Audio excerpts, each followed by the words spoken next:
Congratulation sir Abhishek గారు. Thank you sir. ఎందుకంటే house of luxury cars సిటీలో ఏ నోట విన్నా అదే మాట. అనతి కాలంలోనే అంటే ఇది పెట్టి 3 నెలల్లోనే దాదాపు 40 కార్లు అమ్మారు. సామాన్య మానవులకి మిడిల్ క్లాస్ పీపుల్ కూడా చాలా సరసమైన రేట్లకి ఇక్కడ కార్లు దొరుకుతాయి అనేది అందరూ చెప్తున్నమాట. ఇది యాక్చువల్గా చూస్తే Q3 high end Audi car showroom price 55 లక్షలు, మీకు 13 లక్షలకి కొనుక్కున్నారు. మీరు అదృష్టవంతులు. చాలా అదృష్టవంతులు సార్. I'm lucky. ఈ కారు ఈ షోరూమ్కి వచ్చే ముందు చాలా షోరూమ్స్ చూసుంటారు. అవును సార్. మిగతా షోరూమ్స్కి ఈ షోరూమ్స్కి డిఫరెంట్ ఏంటంటే ఏం చెప్తారు? డిఫరెన్షియేషన్ ఏంటంటే మనం వాడేదాన్ని బట్టి వీళ్ళు మనకి చూజ్ చేసే కారు చాలా మంచిగా అనిపించింది.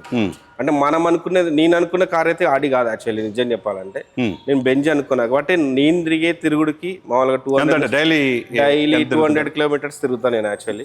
రెగ్యులర్ గా నేను యాక్చువల్లీ ఫ్రీలాన్సింగ్ చేస్తూ ఉంటాను. యాక్చువల్లీ సర్జికల్ అసిస్టెంట్ నేను.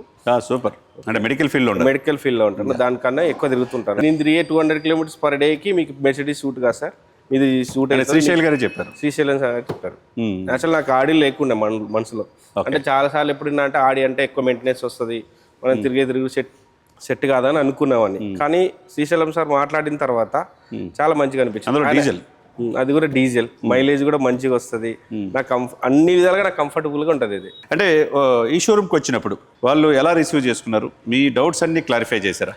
ఎందుకంటే ఏ కారు కొనాలన్నా శ్రీశైల్ గారు ఎప్పుడు చెప్తూ ఉంటారు ఇంటర్వ్యూలో 125 చెక్ లిస్ట్ ఉంటుంది అంటారు. అవును, రిసీవింగ్ అయితే చాలా మంచిగా అనిపించింది. వీళ్ళు స్టాఫ్ కూడా చాలా మంచిగా రిసీవ్ చేసుకుంటారు. ఎక్స్ప్లెయిన్ చేయడం విషయంలో కానీ, సార్ ఈ కార్ బాగుంటుంది సార్, ఆల్రెడీ శ్రీశైలం సార్ కూడా చెప్పారు కదా మంచిగా ఉంటుంది అని, దీని గురించి మంచిగా ఎక్స్ప్లెయిన్ చేశారు. వేరే షోరూమ్స్లో కూడా తిరిగినాను కానీ నాకు అంత మంచిగా అనిపించట్లేదు ఎక్స్పీరియన్స్ మామూలుగా స్టాఫ్ తోటి. ఇక్కడ చాలా వరకు కన్వీనియంట్గా అనిపించింది స్టాఫ్. ఓకే, టెక్నికల్గా కానీ అన్ని విధాలుగా ఫుల్ సాటిస్ఫైడ్. సరే, ఇప్పుడు మీరు లక్కీగా 55 లక్షల కార్ని 13 లక్షలకే తీసుకున్నారు. మీ ఫ్రెండ్స్ కూడా చెప్పి ఈ షోరూమ్ చెప్పి ఇంకా ఎంతమంది రిఫర్ చేస్తారు? నేను ఆల్రెడీ ఒకటి రెఫర్ చేసేసినాను. ఆల్రెడీ చేశారా? రేంజ్ రోవర్ రెడీ ఉంది యాక్చువల్లీ. చూశారు కదండి, హౌస్ ఆఫ్ లగ్జరీ కార్స్ అంటే ఒక బ్రాండ్.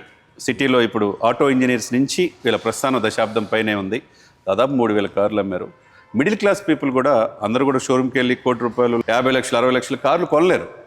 తక్కువ తిరిగింది, తక్కువ మైలేజ్ కావచ్చు, టెక్నికల్గా ఎటువంటి ప్రాబ్లం లేని కార్లు శ్రీశైల్ గారి దగ్గరే దొరుకుతుంది అనేది అందరూ చెప్తున్నమాట. ఎందుకంటే ఆయన ఇంతకుముందు టయోటాలో కావచ్చు చాలా పెద్ద ఆడి షోరూమ్స్లో పనిచేస్తున్న అనుభవం ఉంది.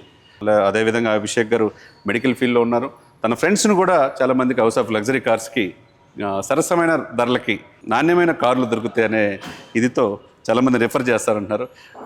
మరొక ఇంటర్వ్యూతో మళ్ళీ కలుద్దాం. Thank you.